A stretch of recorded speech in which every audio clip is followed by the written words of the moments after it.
Well, I was employed around about 2 years ago, just as the apprenticeship levy had come into being. And one of my objectives right from the offset was to explore how we could use the apprenticeship levy. But I just thought there was a golden opportunity here to utilise what's known as the transfer of the levy funds. There are people that want to share, to transfer the funds to you. Namely, said St George's NHS Trust want to fund the 3 trainee nursing associates that are in fact doing their nursing associate programme at St George's, and that, as a small charity for us, that's £45,000 that otherwise we could be spending on our residents. So for us as an organisation internally, we get fresh pair of eyes, we get new people coming in. The residents love to see new young people coming in, have different conversations and have different relationships with people. Been a carer for more than 20 years, worked in different nursing homes, and I think care is just part of me. I like looking after residents. I was a nurse in my country before, so getting here I didn't get the opportunity to fully enroll as a qualified nurse, so I'm just looking at this as a pathway.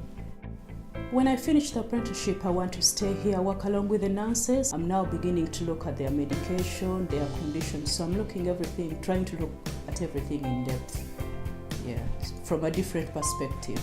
So I'm still working as a healthcare assistant, and we get supernumerary shift once a week, and where we shadow the nurse, so we're budding the nurse, so we're learning about how to update a care plan, how to assess a resident, changing needs, and helping, giving medication under supervision. The fabulous thing, studying, working full time and then studying at the same time. You don't have to worry about student loans.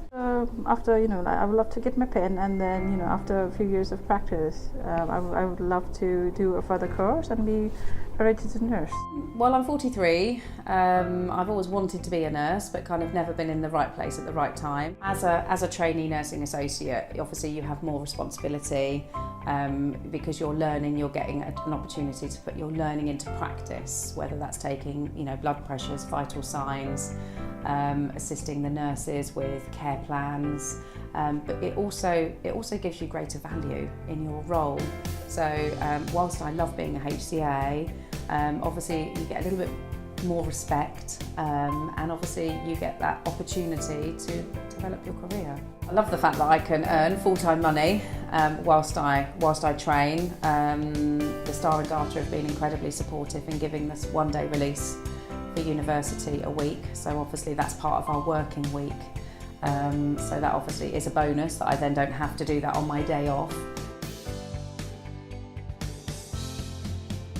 I think there are a number of benefits. I think it puts the Royal Star and Garter charity on the map in terms of being a placement provider where we are helping apprentices and trainees in developing a new career path.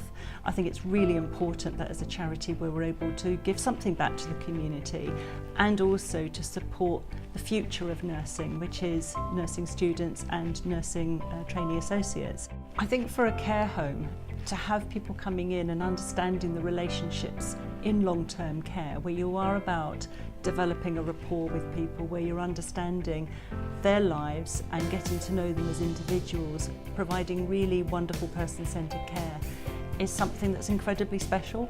And for us to be able to invite trainees to come in and participate in that style of care has really brought great benefit, I think, to them, but also to us as an organisation. They've recently been on a 4-week placement, which they found incredibly insightful and beneficial. But thankfully, they came back to us, and hopefully that will remain on their other placements. They will continue to come back, and we are very proud of them. Even though we're a small charity, apprentices are part of the fabric of the UK, and with the government's pledge to increase the number to 3 million by 2020, we feel that we can play a part in that, and there's no reason. And it also shows to other health and social care providers that you can actually implement apprentices at your workplace, regardless of the size of your organisation.